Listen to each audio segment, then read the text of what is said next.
Welcome back to my YouTube channel. আজকে যে বিষয়টা নিয়ে বলবো সেটা হলো ক্রুসিফেরাস ভেজিটেবলস। যেমন মনে করুন ফুলকপি, বাঁধাকপি, ব্রকলি, ব্রাসেলস স্প্রাউট, এগুলো কি আপনারা রেগুলার বেসিসে খাচ্ছেন?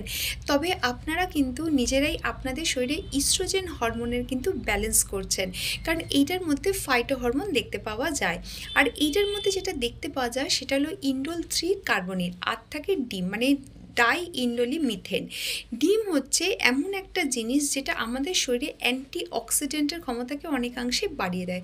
আবার মনে করুন যে শরীরে যখন নিকোটিন বা শরীরে যখন নানা রকম টক্সিন সাবস্টেন্স যখন জমা হয়, সেটা কিন্তু বার করতেও সাহায্য করে, মানে লিভারকে এক কথায় কিন্তু ডিটক্সিফাই করে।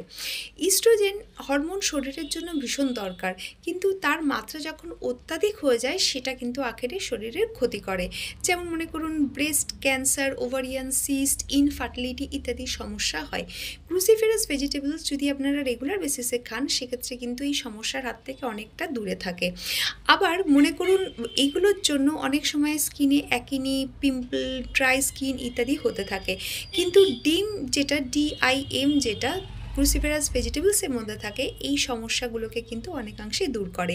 ডিআইএম মানে ডিমকে কিন্তু আপনারা ক্যাপসুল ফর্মেও খেতে পারেন, যেমন 200 থেকে 400 mg পার ডে, সেক্ষেত্রেও কিন্তু এটা সমস্যা হয় না। তাহলে বুঝতে পারছেন তো যে ক্রুসিফেরাস ভেজিটেবলসও কিন্তু আমাদের হরমোনকে ব্যালেন্স করতে কিন্তু অনেকাংশে জরুরি। এর আগের ভিডিওতে আমি আপনাদের খুব ডিটেলসে ক্যালসিয়াম আর ভিটামিন ই আর ভিটামিন ডি3 এর ওপর আমি জানিয়েছিলাম। আর যেটা আরেকটু বলতে চাই সেটা হলো অশ্বগন্ধা। অশ্বগন্ধা হলো একটা অ্যাডাপ্টোজেনিক হার্ব, যেটা হচ্ছে আমাদের ইন্ডিয়াতে বহু পুরনো, প্রায় 1000 বছর ধরে এর ইউজ কিন্তু হয়ে যায়। অশ্বগন্ধা অ্যাড্রেনাল গ্ল্যান্ডকে সাপোর্ট শুধু করে না, আমাদের শরীরে ডোকোসাহেক্সানোইক অ্যাসিড মানে ডিএইচই এর লেভেলটাকে কিন্তু অনেকাংশে বাড়িয়ে দেয়। তার সাথে থাইরয়েড গ্ল্যান্ড মানে গ্রোথ হরমোন এবং অ্যাড্রেনাল গ্ল্যান্ডকেও কিন্তু সাপোর্ট করে। যাদের সারাদিন ধরে চিন্তা, টেনশন, অ্যাংজাইটি চলছে, অশ্বগন্ধা খাওয়ার সাথে সাথে কিন্তু সেগুলো সরে যায়, ফোকাস অনেকটা কিন্তু বৃদ্ধিপ্রাপ্ত হয় এবং কাজের কিন্তু মানে কার্যকারিতা অনেকটা বেড়ে যায়, মানে কাজ করার ইচ্ছাও কিন্তু অনেকটা বেড়ে যায়।